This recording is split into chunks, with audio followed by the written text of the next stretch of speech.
before. But in terms of responding to Richard's, anything you'd like to respond to specifically there?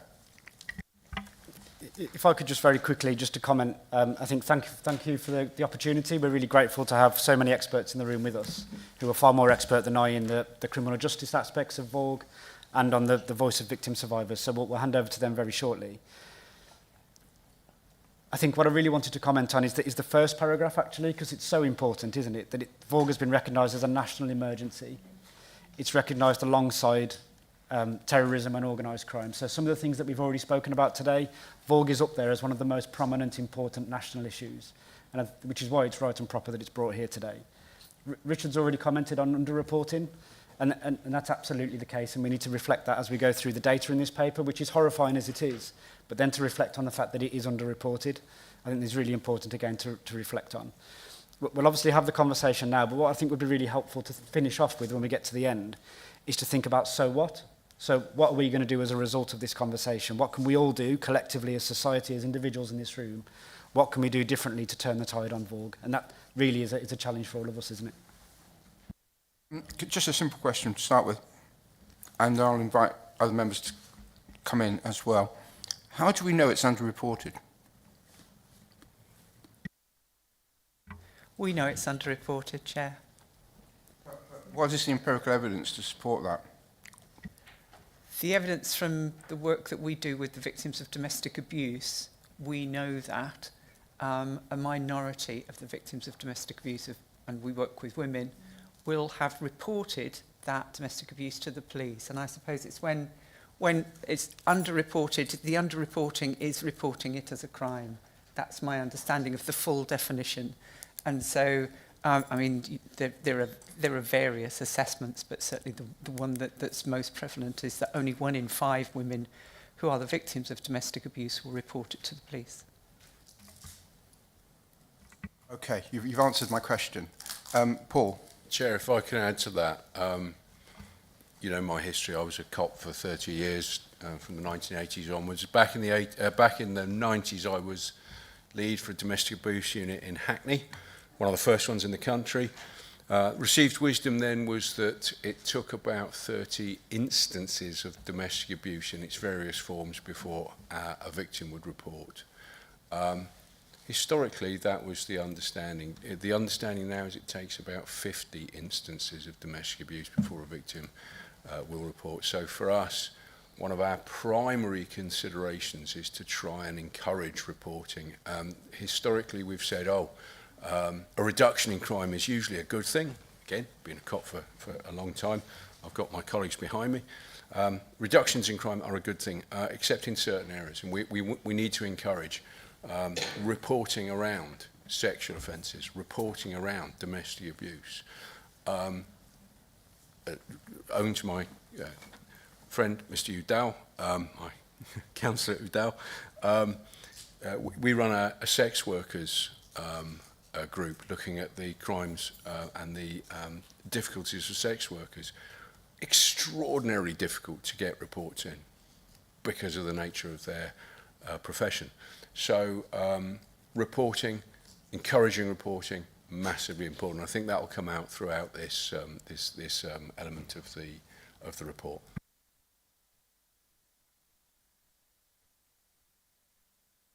Yeah, thank you very much indeed. And this is something that cannot continue to go under the radar. It's the confidence people have in the system. We need to build on that. We need to make sure that when they do report it to the police, that it is taken seriously, but also their safety is ensured. Because the people I speak to who have sadly experienced this say the period between the reporting to the police and it actually being investigated, they're at their most vulnerable before they reach out to colleagues like they do across the room here. It's really important that the pathways are clearer as well. There's a whole piece of work that we need, I think further work that needs to be done in this area to understand, to get beneath the data. If the cases being reported are as low as we believe they are to be, then something is going fundamentally wrong.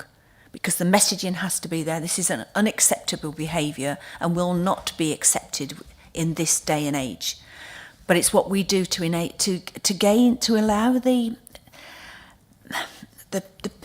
perpetrators to actually to get help and have the matter addressed, but to protect those that are experiencing this. And at the moment, it's not happening enough, and we're not giving the correct care in the correct area and listening and looking at the signs. And as a society, we need to acknowledge this. And the messaging has to be, this is unacceptable. Anything we can do as councillors and getting messaging out, I think we do. We have our white ribbon events, but those white ribbon events aren't just for 1 month of the year. This is an issue that's throughout the whole of the year. So more than happy, anything we can do at HOSC and beyond, I'd like to do, please. Thank you, Karen. David, is there something you'd like to say at this point? Yes, please. That'd be great. Thank you. So back last year, we conducted a needs assessment, domestic abuse needs assessment, and my colleague to my left, Fiona, facilitated a number of focus groups of victim survivors, and actually a lot came forward and said they weren't aware that they were in an abusive relationship in the first place. So I think we're trying to do a lot of work internally. We've recently commissioned a community-based domestic abuse service which puts DA specialists in the hearts of communities, which would hope to raise awareness of domestic abuse and then provide that accessible support in communities. Because when you mention words like coercive control, I'm not sure if people really understand what that means. It's still, well, he doesn't hit me, she doesn't hit me. And I think that's important also, that we need to recognise that we need to do some awareness of actually what is domestic abuse in the first place. Very good point about definition, isn't it? And as you say, it's quite interesting that many people caught it within domestic abuse are unaware that they are, because the definition tends to be just physical. Santinder and then Richard.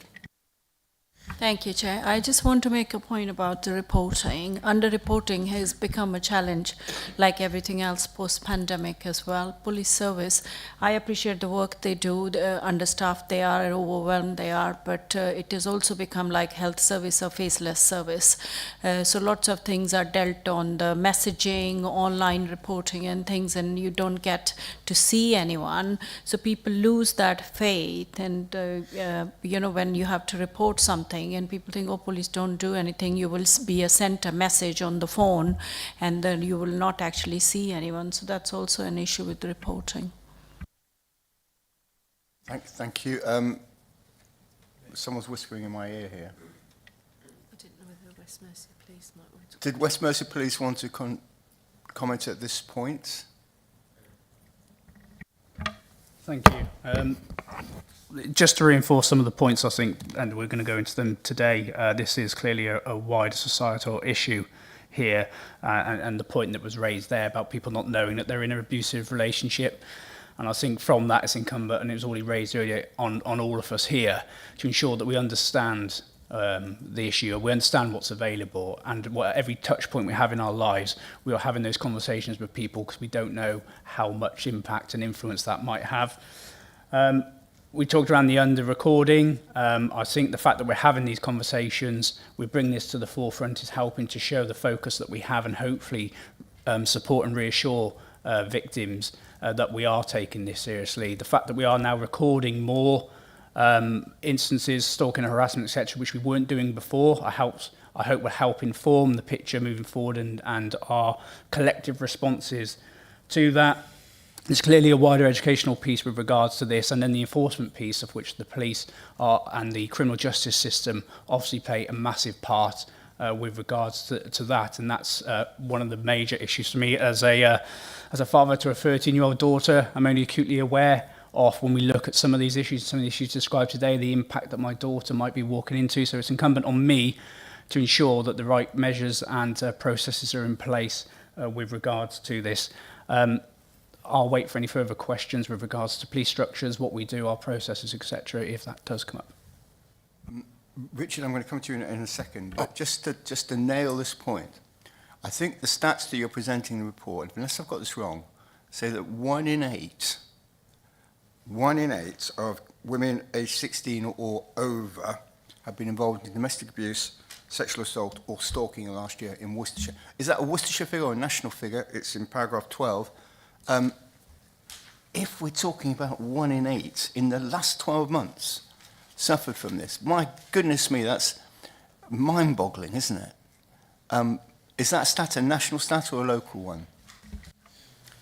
It's a great point, Councillor. So paragraph 12 talks about the new ONS combined measure, which tries to bring together the various elements of VOG that we reference in the paper. And then paragraph 13 models that data effectively for Worcestershire. So it's an estimate, it's modelled information, so it's taking the national number and modelling it to Worcestershire figures. So number 12 is the national number, and then number 13 are the number of individuals potentially impacted in Worcestershire based on that data. I think we need a moment just to absorb the seriousness of what we're talking about here. Richard. You asked for evidence. I can give you anecdotal evidence. I was talking to a student of the University of Worcester in my division, and after my comments to the Chief Constable in this room a couple of meetings ago, a student contacted me from the university and informed me that every time she goes out running, she's a professional athlete, every time she goes out running, she's verbally abused, and on at least 3 occasions she's been physically abused while out running. She now runs with a group to prevent this from happening. And the actual words were, it hasn't prevented it happening. It means we're more together when we're doing it and we can protect ourselves. I've asked her if she's ever reported any of these incidents, and her answer was, no, none of us have. We wouldn't be taken seriously. I think that's wrong. They would be taken seriously, but I think that's also an issue of the message which we need to get out there, that this is an issue which is incredibly important, not only to ourselves, but to all the areas of authority and establishment, that we will take people seriously and we will act to protect them if the evidence is existing. So, given the magnitude of the issue, 1 in 8 in the last 12 months of 16 or over have been subject to this kind of abuse. What are we doing about it? What are we doing about it from a police point of view, first of all? Without needing to skip ahead, I think this wider partnership point of view and the responses, like with the Jog On campaign, the Keep Safe, the increasement in behavioural detection officers that we've seen. We've got our op presence operations at the moment, where we're going to see a lot of people going out for the nighttime economy. So we are deploying officers into those areas to identify predatory behaviour and then to interject prior to any offences being committed. From a policing point of view, when we attend a domestic-related incident, despite, albeit we would take into account the views of the victim, we will, if appropriate, issue DVPN notices, which means that we separate and we prevent the perpetrator from going back to the victim. Well, we can then go to the magistrates' courts to apply for a DVPO. In Worcestershire alone, we have given over 120 DVPNs, and we have a conversion rate from DVPN to DVPOs of over 90%, which is the best in West Mercia Force. Domestic abuse, stalking, harassment offences, they are discussed every morning at the daily management meetings and also at the force level meetings at 10 o'clock every morning. The calls that do come in to us from a priority call, emergency call, priority call, those that sit outside of that, we then attend those and look to attend and see every victim within 7 days, and that is usually due to their availability as opposed to us getting to see them. So we do very much take this matter seriously and the wider VOG elements, and that's why there's a lot of activity going on, as I said, with regards to Christmas presents.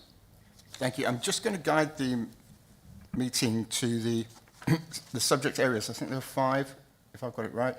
So I'm going to start talking about domestic abuse, then sexual assault, and so on and so forth. So we're going to do it one topic at a time. But Nat, you wanted to speak.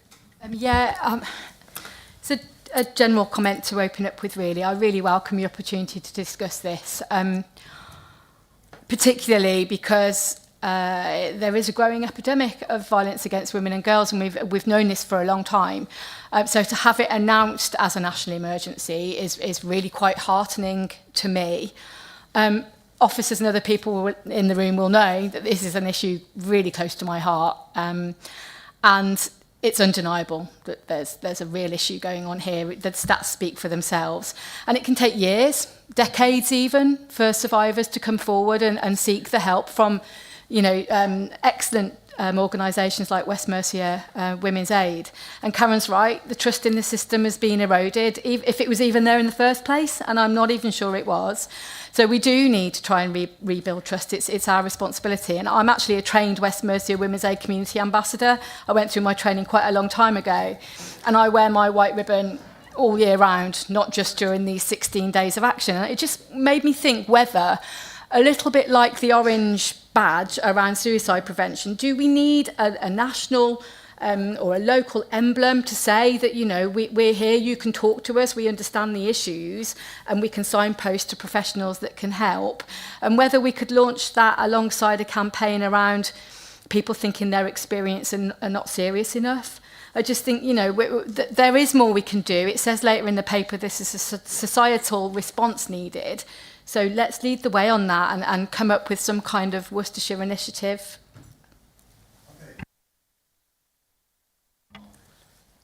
I think a resounding yes, Councillor. I think we'd love to meet with you after this call to talk about how we can help bring that to life.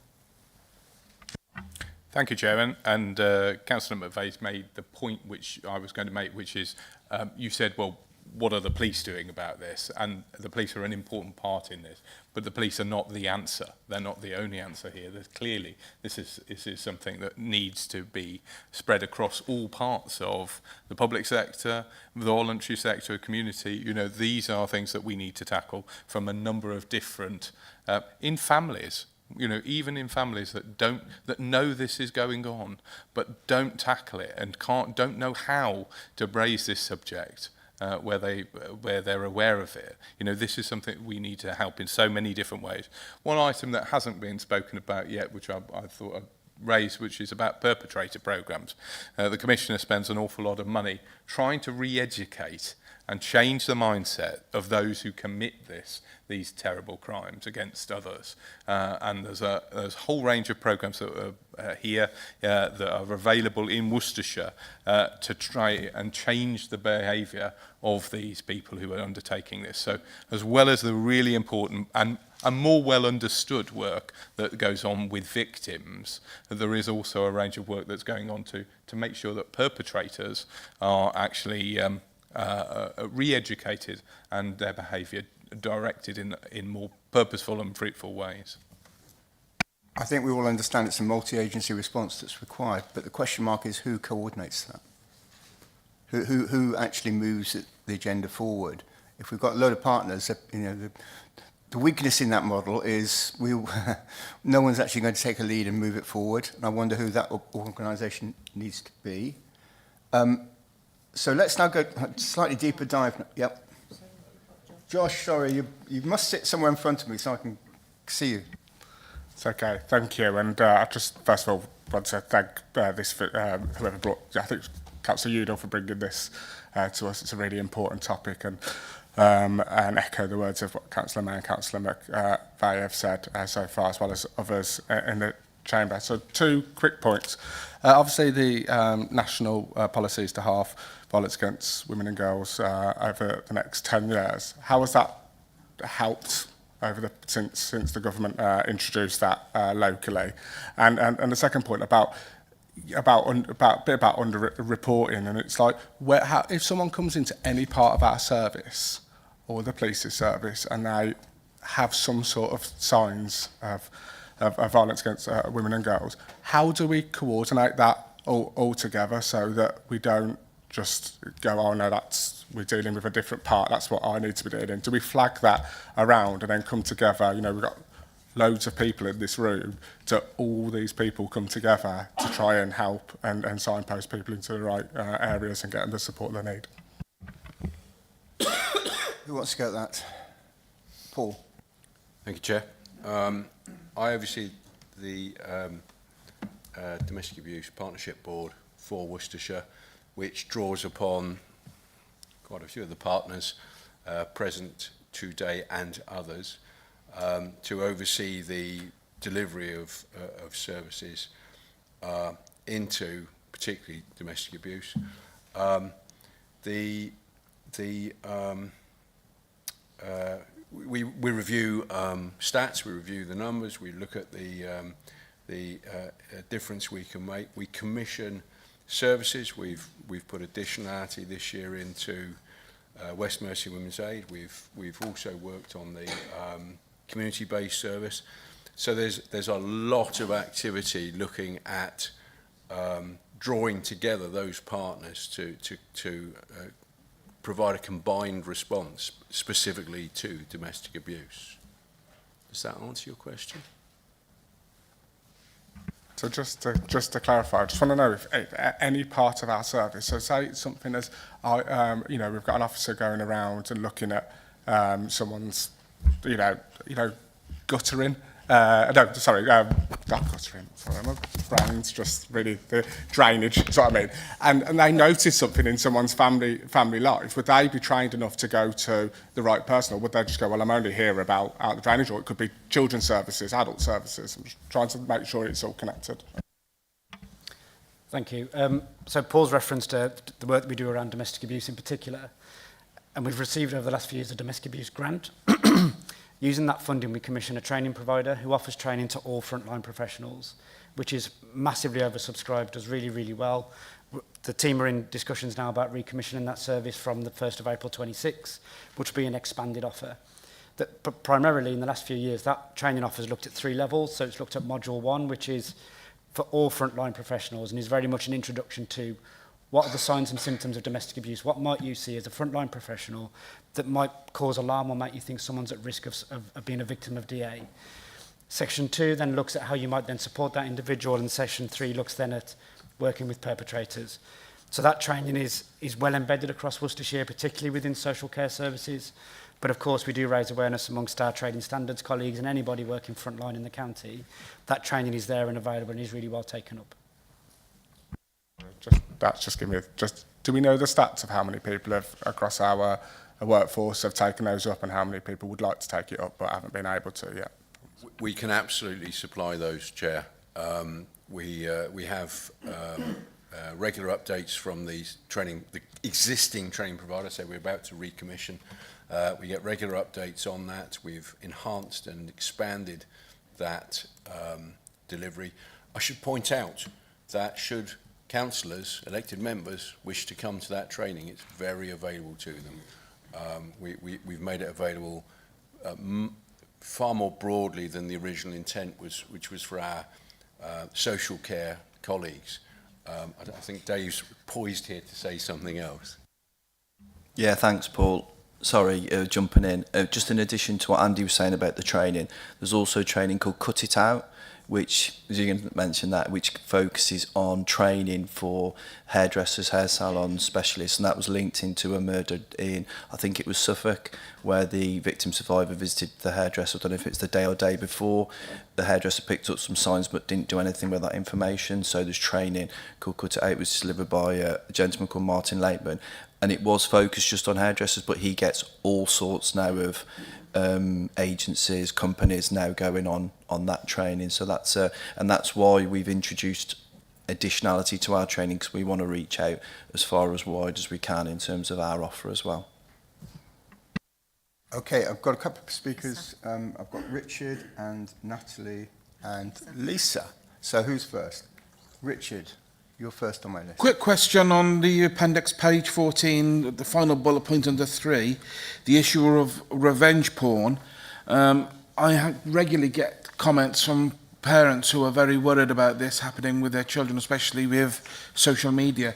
I do wonder if we've got any data or statistics whether is available to us about how relevant this is in Worcestershire and how frequent it is actually occurring, and what advice we can give to parents and or other family members regarding the issue, because parents are very concerned that it's happening to their children and they don't even know about it. Thank you, Chair. Yeah. Thank you, Councillor Riddell. Very good question. It's something that we are starting to look into. VORG is, although it's not a new thing, it's a new focus for us within public health. There's no statutory need for having VORG, within public health, but it's something that we are taking on and opening up and investigating further. So it's not something we have statistics on at the moment, but we are working on it and we are starting to build a picture around all of these issues. We did have somebody at the White Ribbon Conference who presented on revenge porn, which was really interesting, and I'd be happy to send you over their PowerPoint. Mark, is it in relation to this particular one? Please It is, come. just to say, Yes. on the Forces website on Facebook today, there is a link so that anybody who has got, it's specifically about revenge porn, you can report it online via that link. So if you're on Facebook, have a look. I think it's the first or second item today, so very much a live issue. Thank you, Chair. Very quickly, I do wonder whether we can actually communicate some of this information.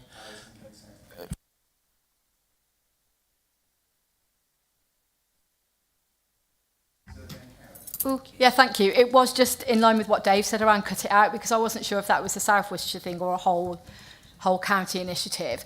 And when I was working in the pharmacy, then my colleagues were interested in doing that sort of training as well. So I did wonder whether there is scope to extend it beyond hair and beauty salons, tattoo artists, to other kind of front-facing services like pharmacies.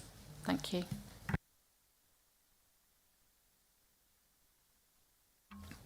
Yeah, there's an opportunity to extend it, and I believe it is delivered across North Worcestershire as well as South Worcestershire. But obviously it's funding dependent. Yeah, just really a comment, Chair, that we've talked quite rightly about raising awareness of domestic abuse, of people being able to spot it and then people feeling able to come forward. So, and it makes the stats in paragraph 30 quite interesting, where we can see our partners in West Mercia Women's Aid helpline, the number of contacts is going up at a rate of knots, which, as Paul indicated earlier, it sounds like a funny thing to say, but I see that as a good thing, because it, you know, if we assume that we're drastically underreporting, but of course it does highlight the need to continue to make sure that West Mercia Women's Aid have the resources they need to be able to manage that capacity. We've had in previous years a bit of a difficulty in that we didn't know we were getting the domestic abuse grant until late in the financial year before we needed to commission. And thanks to a lot of elected members in Worcestershire, we really shouted about that. And now I think we've got a 3-year settlement coming through now. So that will enable us to give West Mercia Women's Aid the security they need to hold on to their very specialist staff and plan for the future. And I've seen firsthand the work they do when I had a friend stay with me who needed their services, and the support they offer is just out of this world, absolutely amazing. The way they coordinate and help my friend navigate the system that was really daunting her was fantastic. That's great, and kind of reinforces one of the common themes this morning about how dependent we are as an authority and organisations on the voluntary sector and charitable trusts and so on to deliver these things. And one thing we can do for them, hopefully, is give them more security of grant funding rather than just year in, year out. Sort of, you know, that's never going to really be strategic, is it? Lots of people want to speak. I've got Karen next, then Marcus. Thank you very much indeed. Can I ask what we're doing around domestic abuse in rural communities, when I note at point 25 that in rural communities domestic abuse lasts 25% longer, and the comment in the paper, when compared to urban areas and the police response in more rural locations, can be challenging. What's the messaging? What are we doing around this, particularly coupled with the fact that mobile signal, for example, is often more challenging in rural areas as well, please? Who wants to have a go at that one? No one wants to pick that one up. Footprints, obviously. We have services available across the county. Dave's done a lot of work about reaching out into communities. Now, they are still, that outreach and the community-based activity is still you know, to some extent centred on urban conurbations, it is a difficult ask. I'm actually attending a seminar with the university next month to look at the issues around mental health in rural communities, which relates to domestic abuse, relates to drug and alcohol services.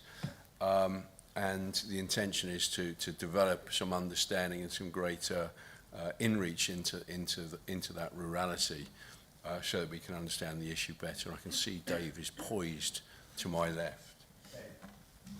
Thanks, Paul. Yeah, recently, me and Sue actually had a meeting with a lady called Judith Vickers, and she runs an organisation called RITA, and that stands for Rural Initiatives Tackling Abuse. And essentially, she looks at different policy strategy and makes sure that we cover all aspects of our demographic. So we're in the middle of writing our domestic abuse strategy moving forward, and once it's in draft form, she's going to be looking at it and making sure we're covering all the elements that we should. In addition to that, she's reviewing currently what services we deliver to make sure we're reaching all aspects of our community. Chairman, can I just come back with one quick point? In addition to that, will you look at, for example, mobile signal? Because if you're out of the house and you've been abused and you're on a country lane and you're trying to make contact and you're having to walk great distances to get there, again, you are more vulnerable. And this is something that is becoming more and more of a challenge since the 3G signals were switched off. Thank you. Yeah, sorry, thank you, Chair. If I may just talk about something that that is currently being delivered in Herefordshire, which is obviously similar in terms of its rurality and which has really had some success. And it's a project called IRIS, which is a national model which places a domestic abuse professional working for us, very closely working with GP practices, because actually the opportunity to engage with people who would otherwise be really isolated by universal services and services that people usually access in a confidential way has proved incredibly effective at ensuring that the availability of support if you're experiencing domestic abuse is known by those in rural communities who might not have seen any of our promotional material, for example. So just to give you an example of how this works, having trained GP practices, those GP practices that have done the training now will regularly ask, I know this because a friend of mine who fell over a dog and broke her shoulder was asked this, which is, do you feel safe at home? And it's a question like that which actually may well start someone thinking about their experience in a different way. We started this conversation with a reflection on the fact that so many women don't actually realise that what they're experiencing is domestic abuse, because that's what domestic abuse gets you to feeling isolated, to feeling it's all your fault, to feeling no one else would understand, to feeling this is just life, isn't it? And someone like a GP, just asking that simple question can make such a difference. And in the time since Iris has been working in Herefordshire, which is about 18 months now, the previous 18 months as an organisation, and we've been around for 40 years, so it's not like we're new, we will have had about 3 or 4 referrals through GP practices. To date, in the last 18 months, we've had over 120. And most of those women, some of them are men, mostly women, most of those women are an older demographic, and would have been unlikely to have reached our services through any other route, partly because they wouldn't necessarily have recognised that there was a service there for them. They wouldn't have recognised the circumstances in which they were living actually justified them asking for support, and that there was support out there, and they wouldn't have known how to find it and contact it. So there are programmes that are really making a difference as far as rurality is concerned. And we've been talking with Dave and Paul about how we can learn from the experiences of Herefordshire and work more closely with primary health care. So there are ways of doing it, but none of it is resource neutral. I'm going to bring Marcus in a moment, but whilst we've got you, Sue, your message to government, locally and nationally, as Chief Exec, what would it be?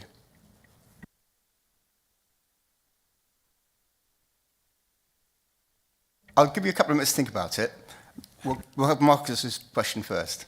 Thank you. Yeah, sort of a question and a comment, and I'll probably give you some assistance, Sue, in what you could ask government, because something that we haven't touched upon, and rather than being a career politician, I think most people know what I do as a professional discipline. I've been a criminal and mental health defence lawyer and specialised in that for over 20 years. So, of course, I'm very much on the other side of the table. One of the big issues, and of course, you know, women are very reluctant to report domestic violence, and Sue's given, we've heard all of the data, there's massive underreporting.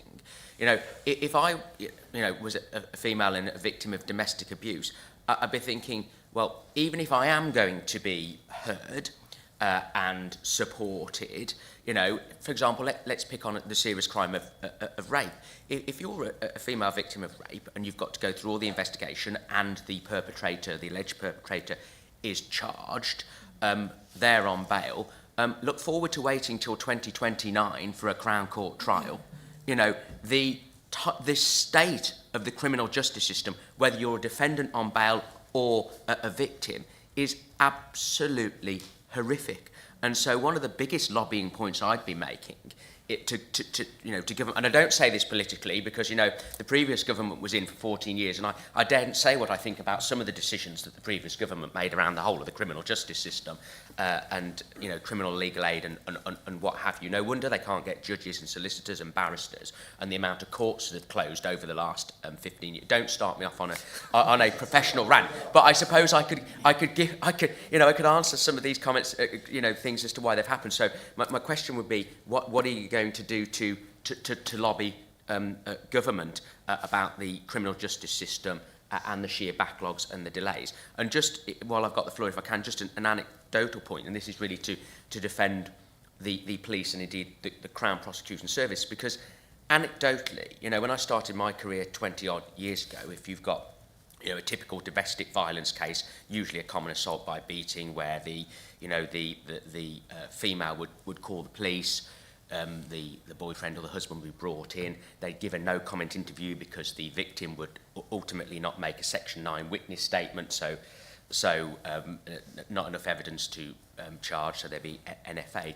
Now I see, and I can point to a case where a client that I represented only in the last couple of months, she very clearly didn't wish to provide a Section 9 witness statement under the Criminal Justice Act, but you've got the body-worn camera of the police officers, of the injuries, you've got the 999 log. So I anecdotally see much greater appetite by prosecuting authorities to prosecute, notwithstanding that the victim doesn't want to is probably scared and doesn't want to provide a witness statement, and they certainly don't want to come to court. In fact, that individual client was convicted, notwithstanding the... now, I don't think that would have happened. Well, it didn't happen 20 years ago, and I see it happening much more routinely now. And that's hopefully helpful, positive feedback. Very useful feedback from your own personal experience.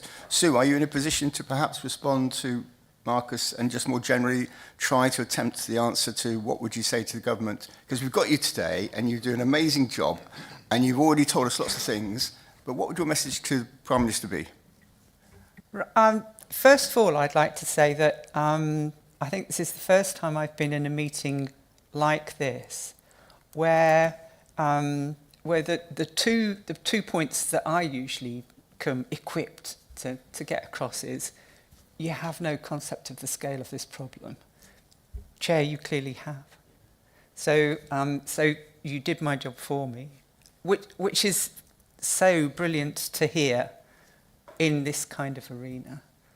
And secondly, that at the point where you put your head above the parapet and you raise the issue of violence against women and girls, you get the kind of responses, a tsunami of illustrations of the attitudes towards women and girls in this country that underpin and legitimise exactly the behaviours that cause violence against women and girls.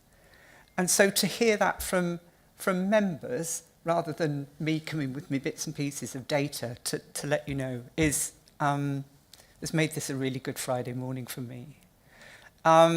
What I would say to government is, I mean, first of all, I'm really pleased. We understand, I think, that the Violence Against Women and Girls strategy is going to be published next week, and that the reasons why it's taken so long is because that it is cross-departmental, and there is a concern to ensure that it's not just words on a page, but that it has real commitment and real action and real change, and hopefully some real resource, because very little action or change will happen without it, written into it. So we're really, really pleased about that.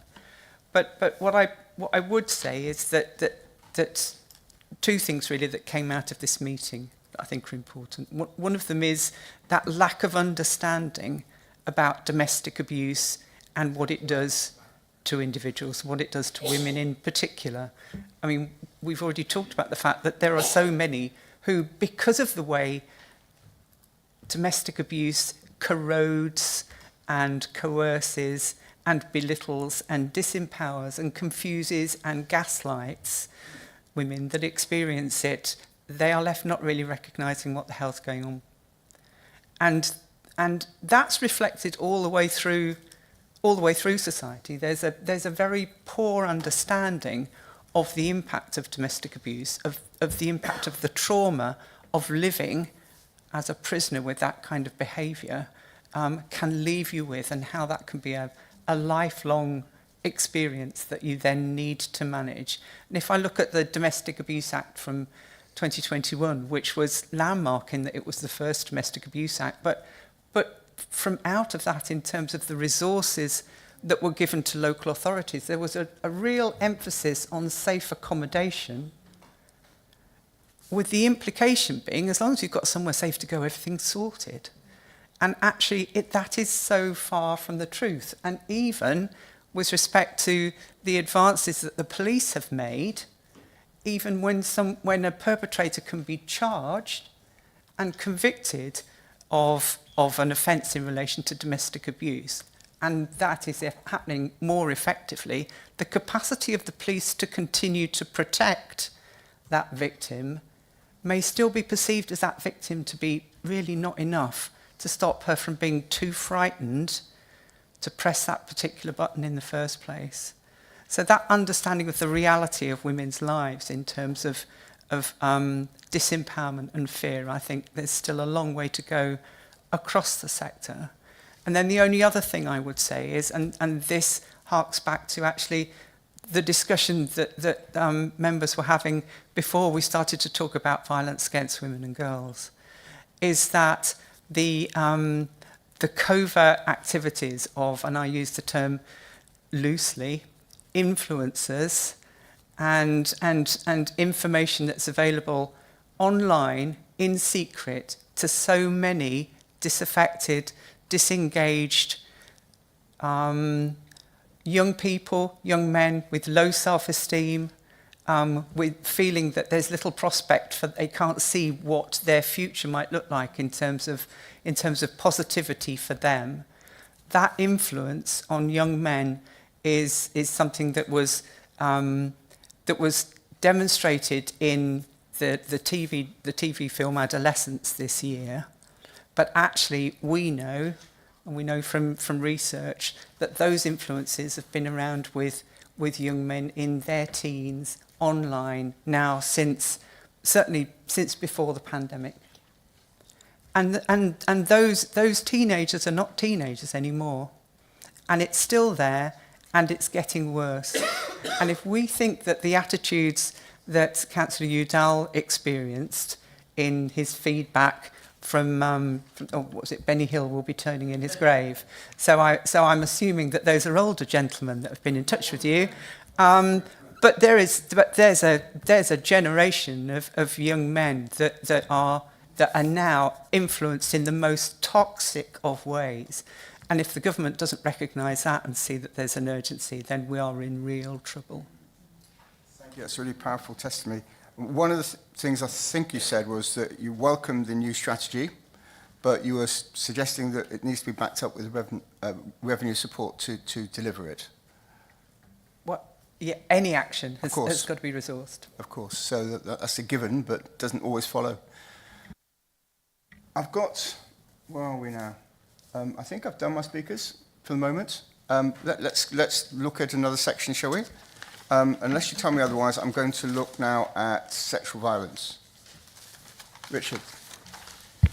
It's an unfashionable question, but an issue which concerns me greatly is sexual violence towards sex workers, which has been an issue which I've raised in the past. Now, there's lots of reasons why women or men enter the sex trade, whether it's poverty, trafficking, organised crime, substance misuse, whatever. Their continuous reporting back to me, and I have to be careful how I say that because it's not a regular occurrence, is that they are treated when they make complaints as they are perpetrators of crimes rather than victims of crimes.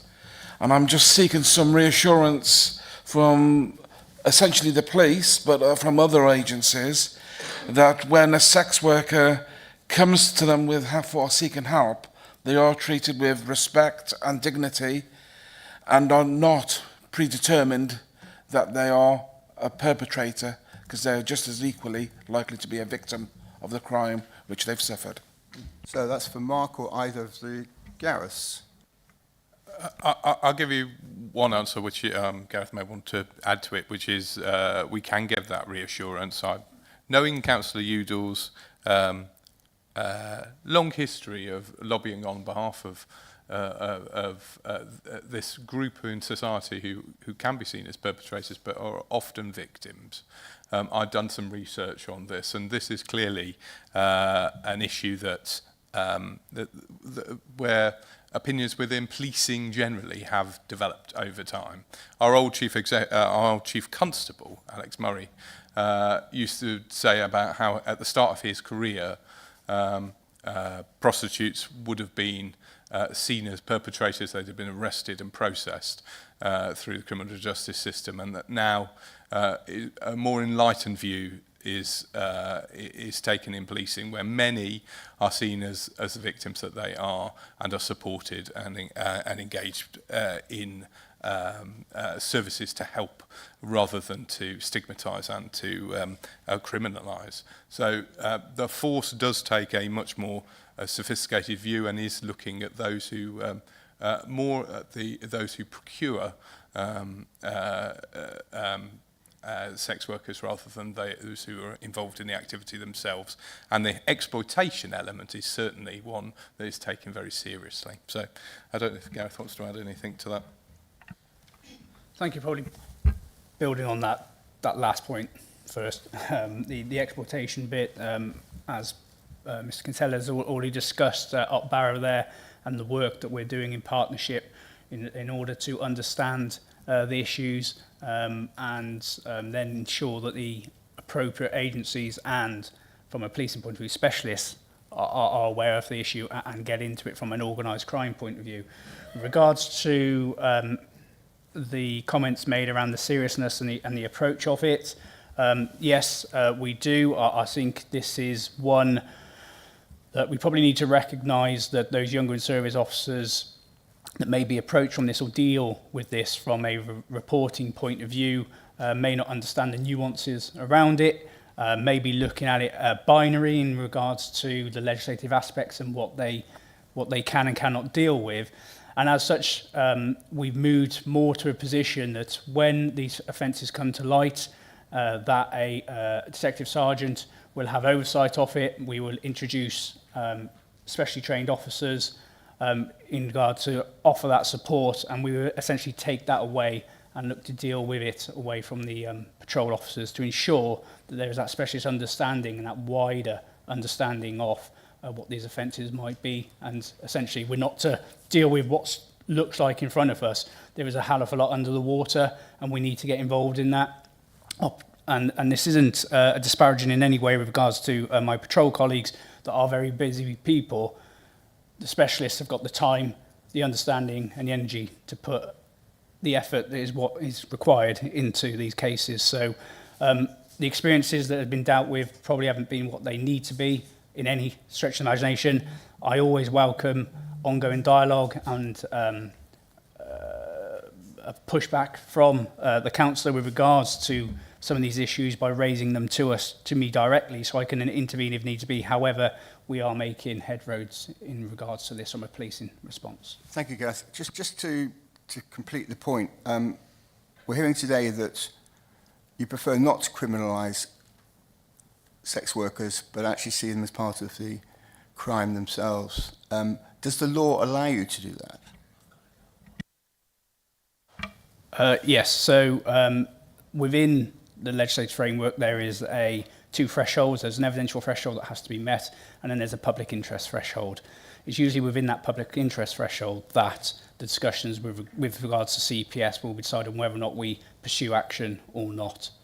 And with regards to this, when you start to evidence that wider exploitation, them as a victim themselves, and start to gather that evidence, and that's where the weighting would probably turn away from any prosecution, as it's not in the public interest. That's welcome. I've got Nat next. Thanks, Tom. I hadn't realised you'd skipped page 21. Am I allowed to raise a point on the domestic homicide reviews? Is that okay? I just think it's important because it's got a relatively new focus for us, I think. I'm right in saying that? So earlier this year, I think our attention was drawn to the fact that there are quite a lot of suicides as a result of domestic abuse.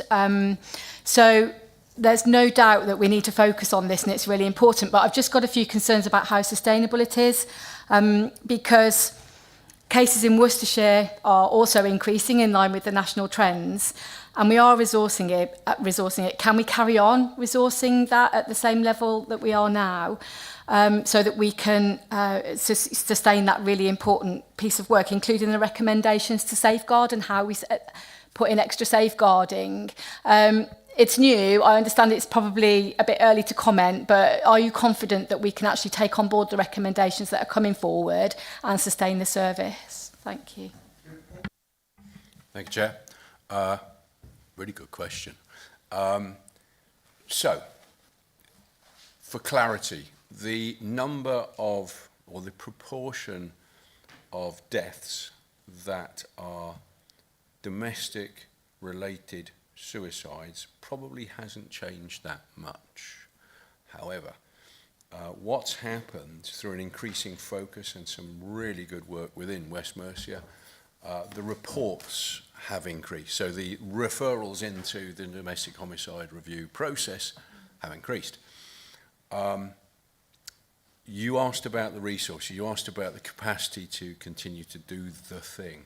I think in the report it says 11 domestic homicide referrals, 6 died by suicide. I think actually since then, since we reported those numbers, that's actually increased again. But the number that are suicides are significant, which reflects a national trend. It reflects also the fact that the police officers involved in the serious case reviews have considered the cases they're looking at. Police officers on the street are actually tuned into the fact that a suicide may not be just, if you can excuse that phrase, a suicide, but actually may be related to other issues.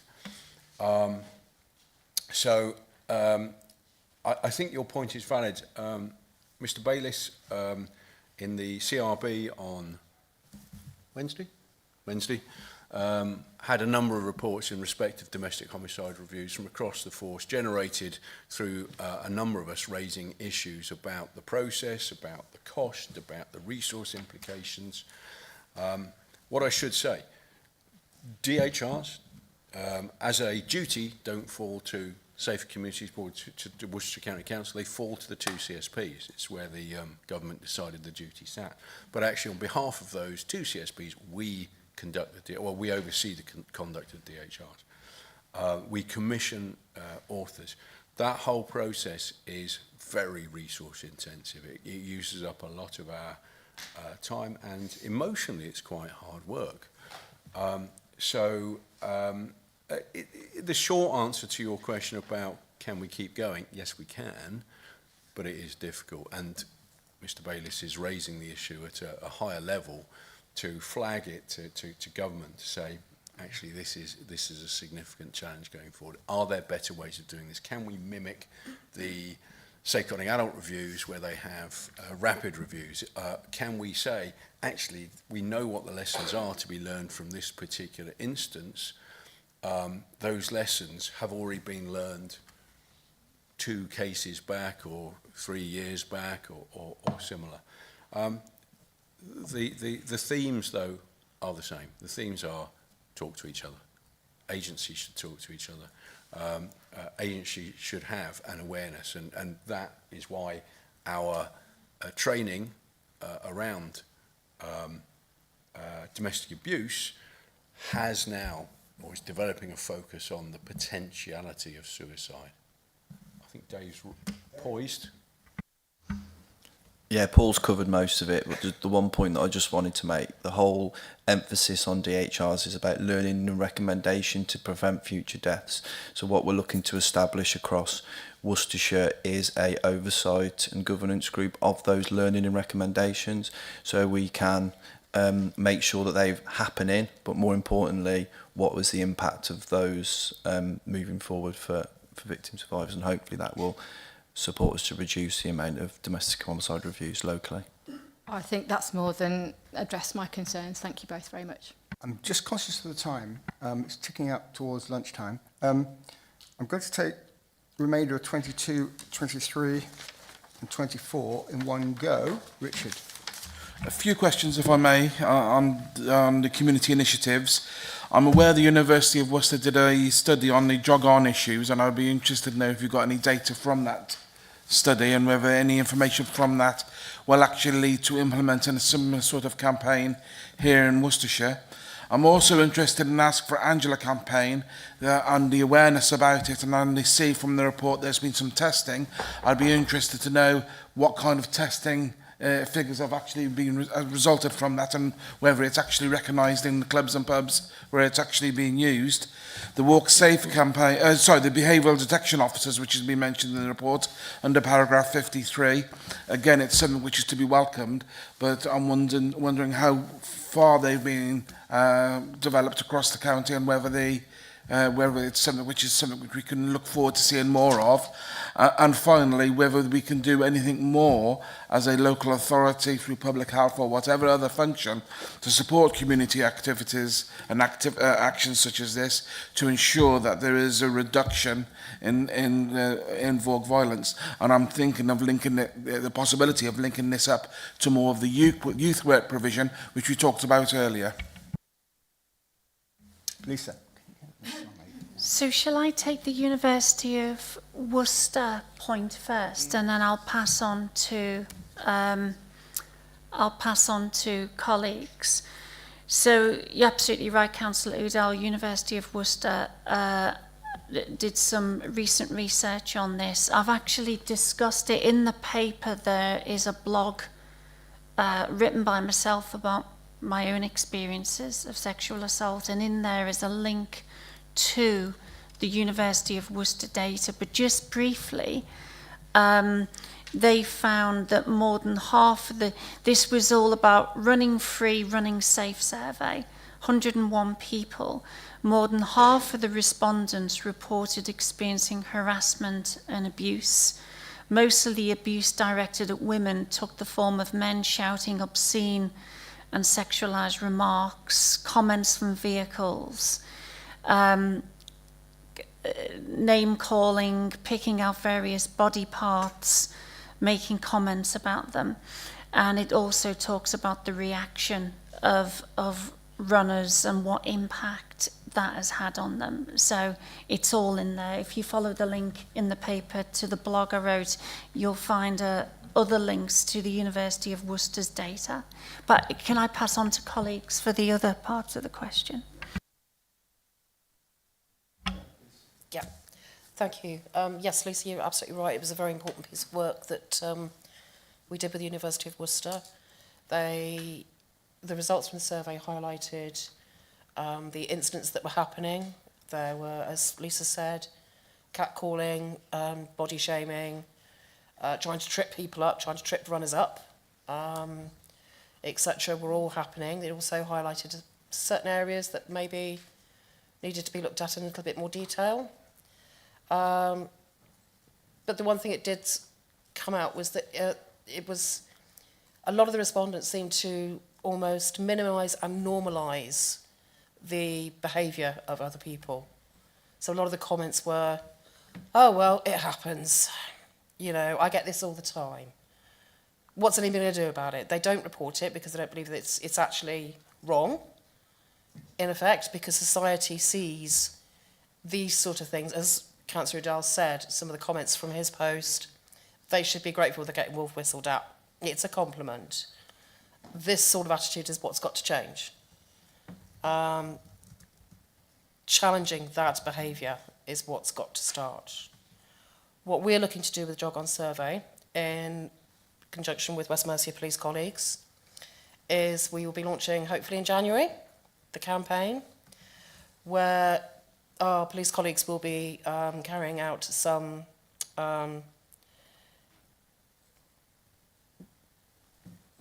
with police officers running in plain clothes, basically, with a support car. I'm sure my colleagues from the police will be able to support me more on this one. When this was done in Suffolk recently, the female police officers that were involved were running within 15 minutes of starting their run. They had had so much abuse. They had support from colleagues in a marked car around the corner. They then pulled up the individuals concerned who had been guilty of this behaviour. Within 5 minutes of going back out again, they were getting comments again. It is very, very rife. And this is what our colleagues at West Mercia Police are going to be doing for us in Worcestershire and also Herefordshire as well. So we're working with Herefordshire on this as well. We will also be looking to encourage runners to record and report any incidents that happen. And we're looking to do that through the use of things like the Hollyguard app. The Hollyguard app is an app that's free to use on your phone, and if you press the record button or press the alarm button, it will actually start your phone and start your video. And then what they'll be able to do is they'll be able to upload that into the equivalent of Operation Snap on West Mercia Police, which is where dash cam footage is uploaded to. So it'll be the equivalent of Op Snap, and where police officers will then review the incidents and take what action is needed. Thank you, Fiona. Again, it's a message this morning is about how we communicate that. That's great because you've got that knowledge base. I wonder whether we can promote that in running shops, running shoe shops and stuff like that, where people routinely go. And the second part, I'm just going to ask the police representatives.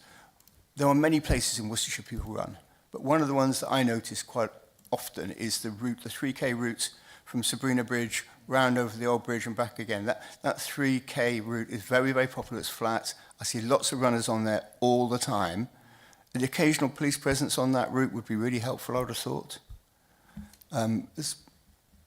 Do we get into that kind of detail where we know there's a route that's used a lot by runners? I think it builds on the Jog On campaign, which we're obviously fully behind.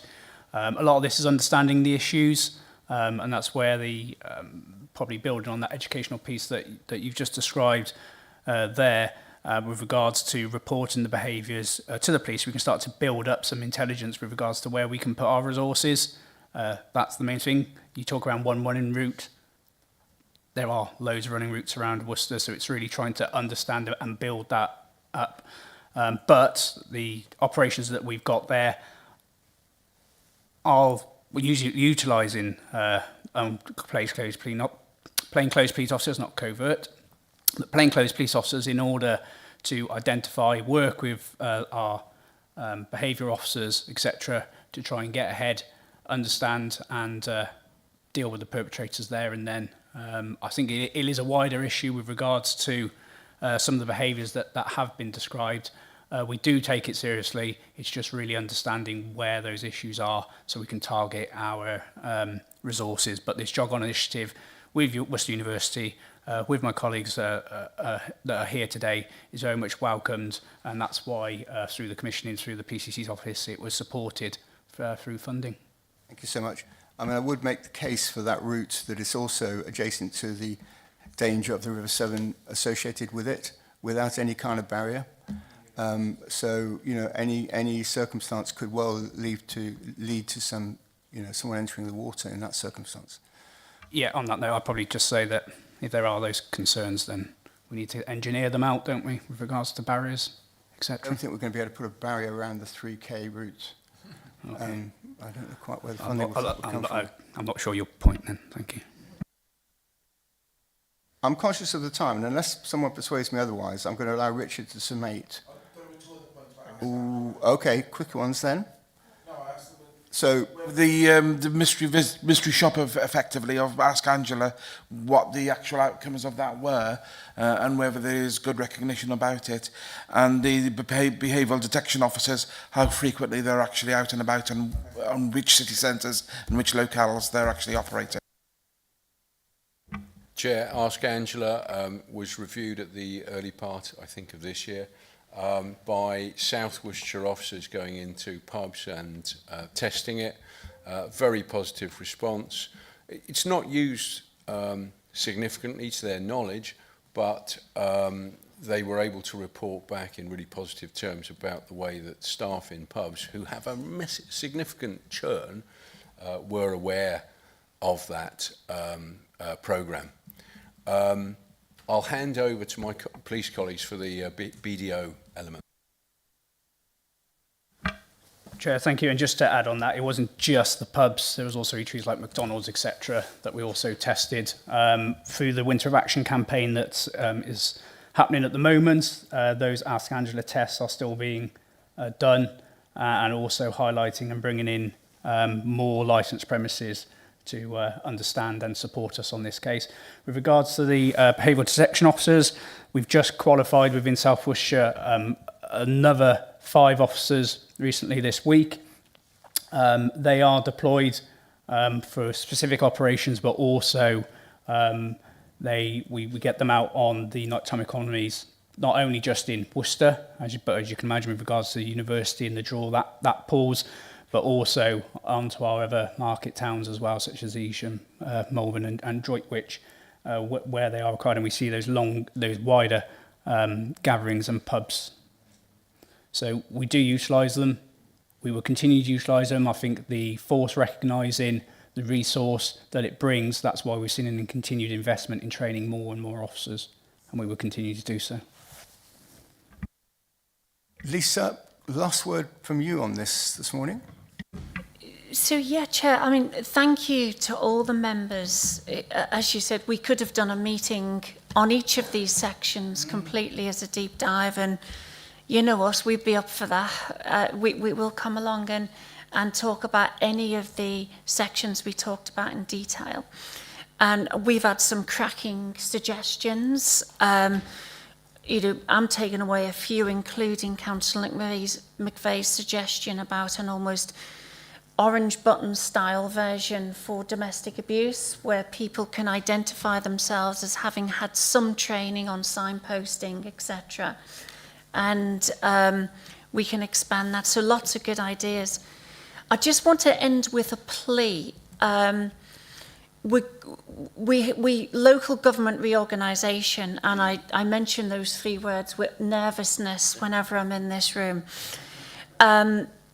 But a plea from me as Director of Public Health is whatever route we go down, 1 or 2, please don't separate out public health from community safety. Yeah. Trading standards and those functions. I hope you've heard today, while nothing's perfect, the public health is a bit of an engine room behind all this work, but we're funding and we've talked so much about prevention, haven't we? So in either proposal, please leave community safety in public health and keep us together. I don't want to lose Paul, Andy, Fiona and others from the public health team, because we just work so well together, and I want to keep us together if we can. You're a good boss as well, they tell me. I'll hand you your £5 later, Councillor Udo. Is that all it costs these days? So, Lisa, you've just done my job for me in summating the last 3 hours. to reinforce the point you were just making then about Santinder's role. Now, currently, she's labelled as public health cabinet member. It doesn't mention community safety in that title. Maybe it should, given the importance we all think it should be given, that currently, let's put public health and community safety into the same basket, which is what you're asking for, but technically at the moment, Councillor Bell, you're responsible for health and well-being. Now, if community safety is as important as we think it is, it ought to be included in that title to start with. Then that will give you some certainty about how seriously we take this politically. I think it would, Chair. That's a really helpful suggestion. And also, I think if we look at the LGR proposals, there is stuff in there, won't get into it now, around separating out public health, regulatory services, community safety. So, yeah, I'm happy to go into more detail on that as we move forward in that process. Andy, I really want to move on, but unless it's really important, go on. I just wanted to spend the last 10 seconds from me to say, just to highlight and just to thank the amazing work that we've spoke about from Sue and West Mercia Women's Aid.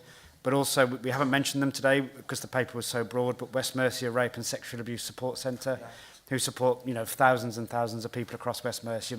We haven't spoken about it as much today, but I thought it right to mention them. We asked Andy a question much earlier on, about 2 hours ago.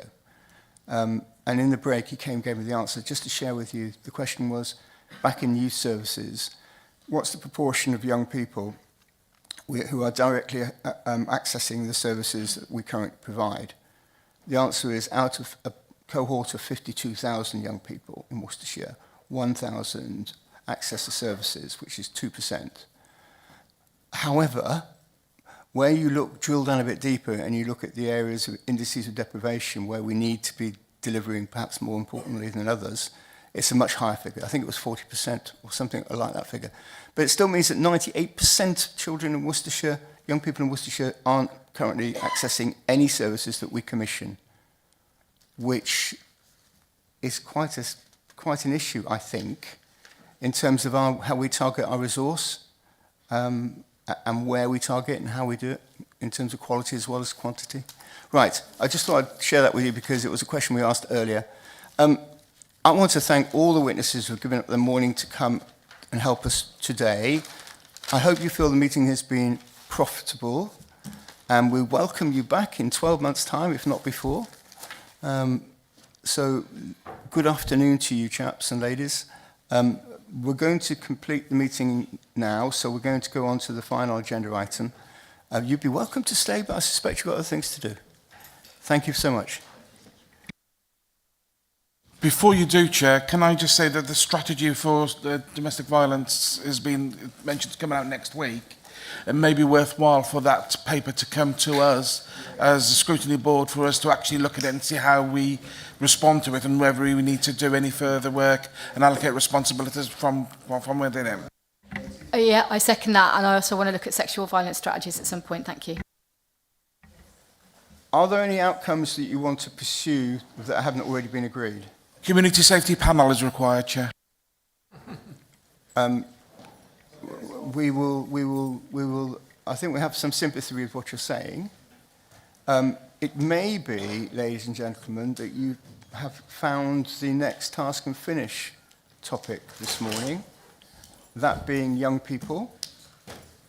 And I'm going to invite Natalie and Richard, who have both got a vested interest in this, to perhaps have a conversation and a meeting indeed with Sam and myself and Roger to see if we could examine what the scope of that would look like. So that's an outcome. I'm thinking you might jointly want to share it.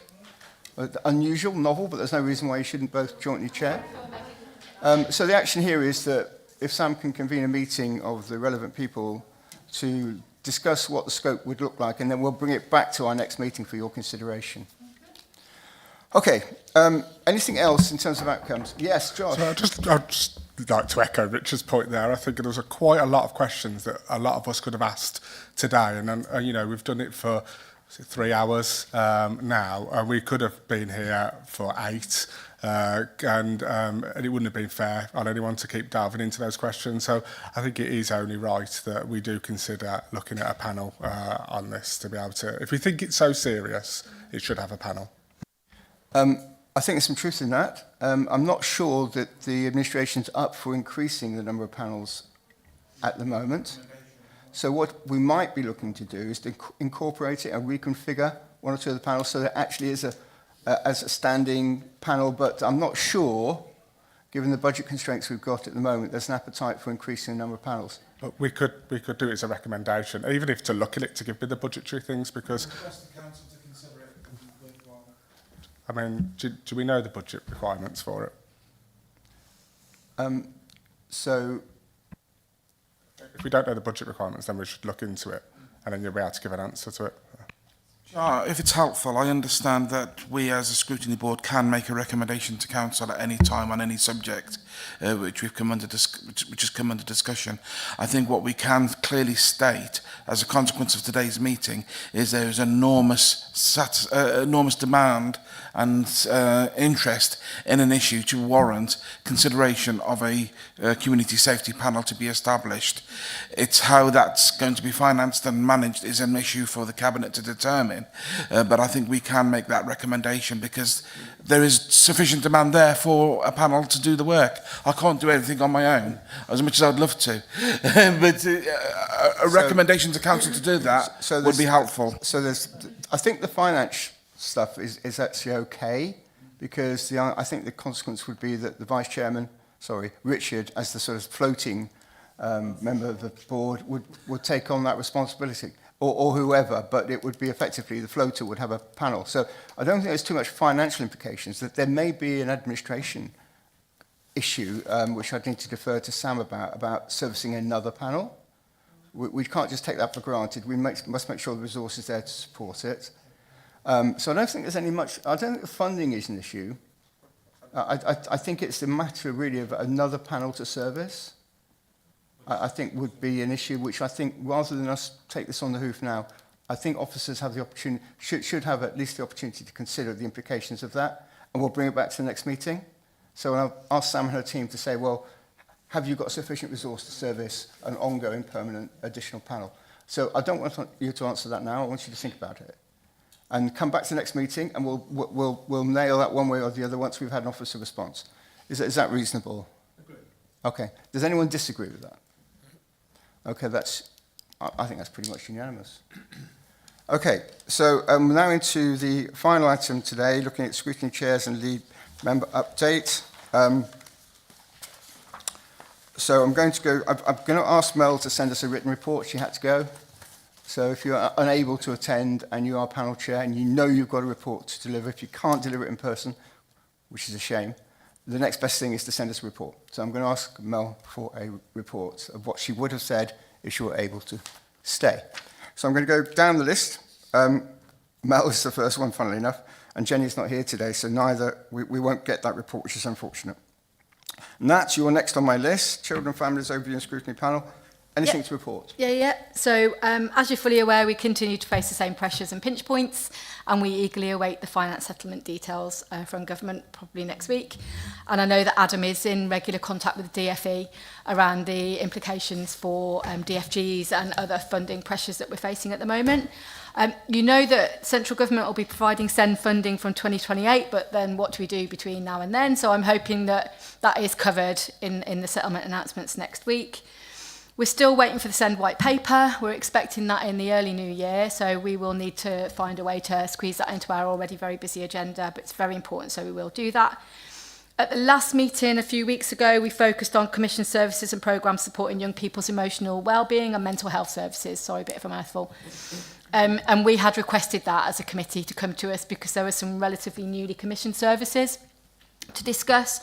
So we talked about the range of services, interventions available, and whether we're confident that there was a general coverage and equitable access to those for young people and children, no matter where they lived. Do we know that GPs and referrers and family members know which service to refer to and how? And we talked about the rollout of programmes in schools to ensure 100% coverage. Loads of stuff, basically. Then we talked about the regular standing item performance and 25-26 in-year budget monitoring. Nothing new there, really. Same issues to be discussed. But we did all hear from the CMR that the Malvern Send School is likely to be delayed and that there's a question as to whether it will be delivered at all. We have added an item on public health into our work plan for the May meeting. I think that just covers it. Thank you. Any questions, comments from Nat's report? Thank you, Nat. You're doing a great job there. Next is Seb. Fab, thank you. Yeah, the last time we met as a committee, it was Libraries Unlocked, our annual update. Really positive. The Cabinet member confirmed that they wouldn't close any libraries or library services during their administration, which is really good. Though, Chair, I must have a grumble, and I really must, because it's frustrating me now. I've not had a deputy, other than in one of my meetings. Attendance is appalling for this committee, really important. Well, I think from the administration's group, we rarely get attendance. One member we saw him for the first time last time. We're nearly 6 months in now, and my deputy, I think, or my vice chair, I've only had once in one of my committees. You know, the message, corporate communities, in my view, is a really important thing, especially going into LGR. We need to know what services and function we do, and we're just not getting buy-in, and I am very, very disappointed. I have asked previously if membership could be reviewed, or, you know, if the vice chair is unable to attend, a substitute. We're not getting substitutes. No, and I'm going to ask all panel chairs now about this issue. Is it prevalent in your panels? Yeah. It is. Mm-hmm. Josh? Just to say, I was going to come on to it. I think in a minority of one, I have no vacancies, and I was the first one to have full attendance, I think, of any scrutiny meeting. So it must just be my great chairing. You obviously do something none of us do, other than us do, actually. But Nat, it's a problem for you, and it's a problem for Karen. Yeah. Can you just give me the size of the problem?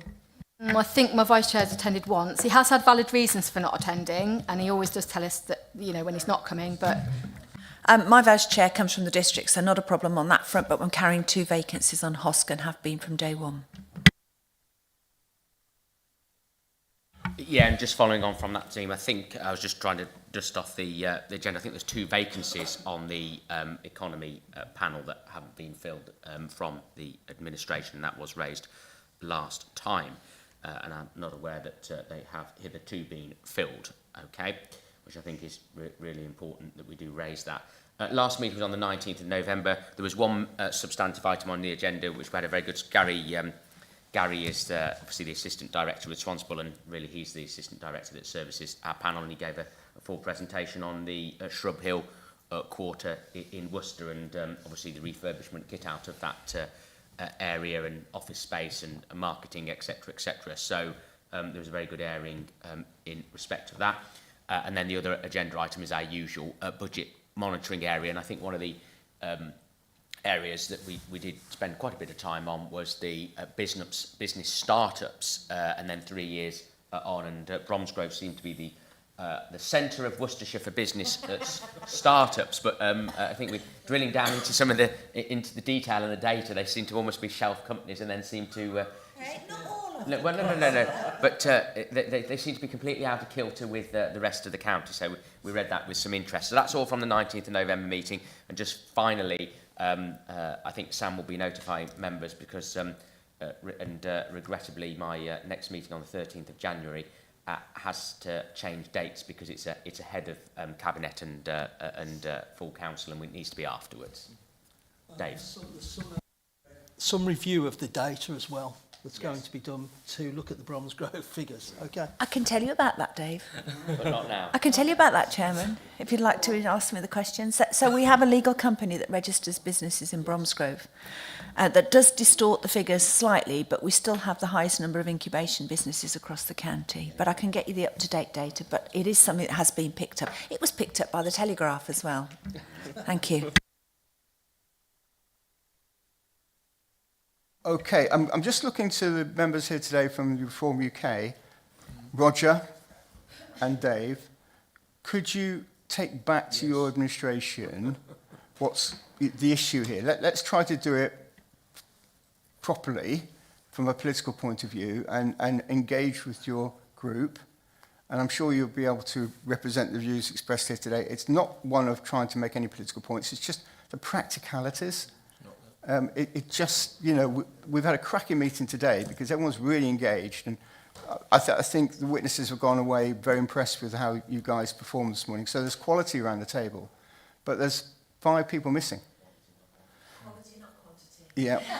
I have to say, actually, an OSPB of 15 is a bit unwieldy, to be honest. But we've never experienced it, so we don't know. So just finally, just looking ahead, Christmas is around the corner, but just after Christmas, we've got... Oh, Josh, I've missed you again. Josh, sit there next time. But you've also got Karen. Yes, of course.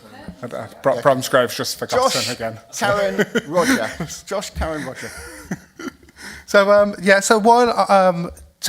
we had our last meeting. It was about the net zero plan and most of the Environment Act. Whilst I said it's positive news that we had full attendance and no vacancies, what I do want to raise is a concern that my Environment Cabinet member has now only been to 1 out of 3 of the meetings we've had. I'd like to place a record my thanks to Carl Perks for his attendance and answering all the questions that come there. But not only has he not been for 2 of the 3 meetings, he's also not responded to the email questions, as far as I'm aware, to myself about the questions that were asked there. So it's one thing not being there, but if you can answer the questions via email, because people always have a legitimate reason not to be somewhere, it would be grateful. Other than that, yeah, we talked about the net zero and how we don't really have a plan to get to net zero by 2050 and some of the complications around the Environment Act. Thank you very much. You'll remember that I was the only member of the committee chair to report last month, so we haven't had a meeting since the last HOSC. Oh, true. Yes, remember? And next meeting, 9th of January. Thank you very much. Yeah, Chair, I will take the concerns back to the Reform Party leader.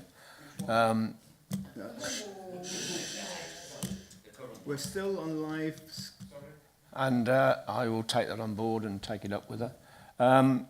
I know that I think I'm on 5 panels, I think, and I've never missed a meeting yet. I know I'm retired, so I have a bit more time than other people. But those who are working, I think, should try to attend these panels. I totally agree. Just if you could bear with me just a moment while we just talk about what's what's about to occur in terms of our next month or so. So your next meetings are going to be budget meetings. Just to be clear, we at the meeting we had in here a couple of days ago, the briefing, we had a slide on the back there which told us about some key dates in this process. And there was I wasn't aware of them. But clearly, you want an opportunity to examine and scrutinise the proposals within each of your service areas. Just to remind you that there is a budget presentation to all members on the 6th of Jan. It's only a couple of weeks' time. On the 13th of Jan, Cabinet meets to consider its recommendations to full council. So that meeting will include all the areas of service reduction, cost savings, possibly additional investment. I doubt it, given where we are. That meeting is on the 13th of Jan. Now, I'm looking at your opportunity, the window for you to examine those budget proposals is effectively from the date that those budget papers are published in advance of the 13th of Jan.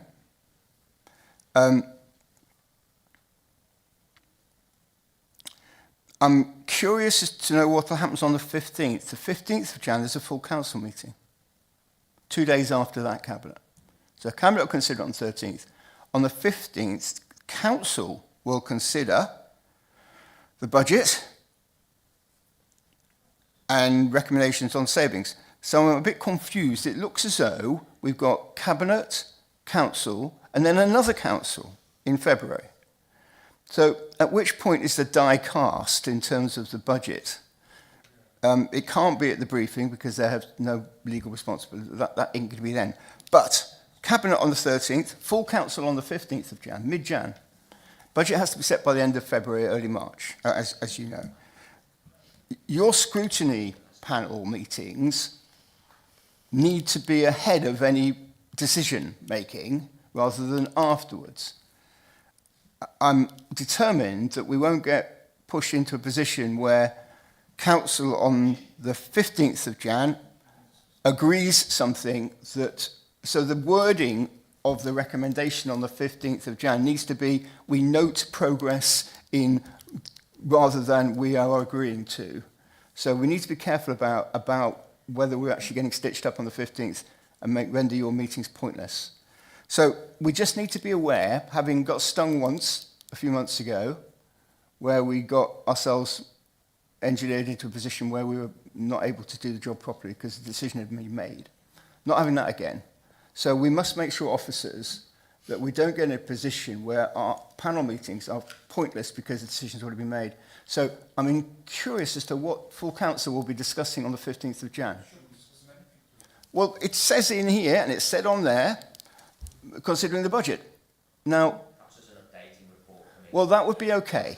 But you have to ask yourself, what's the point of it? So I don't know what the point of it is, Marcus. We've never done that before. No, that's what Richard and I were saying. We've never done it before, so I'm curious as to what the purpose of that 15th of Jan meeting is. Sorry to interrupt, I think Natalie just said about the EFS, but I think the problem with, I think the EFS is between the 19th and the 26th, which is why the 26th of Feb is the reserve date. I suspect it might be due to an, I don't know, capital programme, given the December council. It says, associated with it, Marcus, 26-27 budget and medium-term financial plan update, including subject to cabinet approval, council recommendations on savings. So it doesn't say we're going to decide anything, but that's what's on the agenda. And I'm just making sure that we don't get ourselves the wrong side of the decision-making. So could officers please give us some reassurance that that 15th of January meeting isn't, in principle, determining anything, and it can simply be an update. Anything more than an update, sorry, that ain't going to work. That's not going to get across the line, because you guys need to have your budget meetings ahead of any decision-making. Okay. Got it? Yeah. It was a slide on there that I went, did I really read that? 15th of Jan, the budget? No. It's the end of February. It's always going to be tight. I think you might have seen an email I sent around everybody in response to something that Hazel sent around saying we need to guarantee we've got a timely opportunity. And she came back and said, well, yeah, but the local government settlement is going to be late. It's no later than normal. It's no, in fact, it'd probably give you more assurance than previous ones, actually, because it's a 3-year settlement this time. So that was a nonsense, I think. Anyway, I shouldn't be saying nonsense. Do we all agree that we make sure we don't get ourselves in a position where we're scrutinising from a pointless point of view? Thank you, Richard. And that's pretty much it, because we know where we're going. It's budget, budget, budget. Thanks, everybody, for a really good meeting. Sorry, Quick Tom. question, Tom. Just quickly. Royal Mail. Two people want to speak, Seb and Karen. Yeah, no, it's only because I looked at Karen. Yeah, we both went Royal Mail. Royal Mail. We said in the pre-meet, residents aren't getting post. We don't know what's going on. I think we invite them to the next OSPB. Yeah, that'd be really helpful. To OSPB. Well remembered, Seb. Well done, Karen. I was wondering who'd remember that.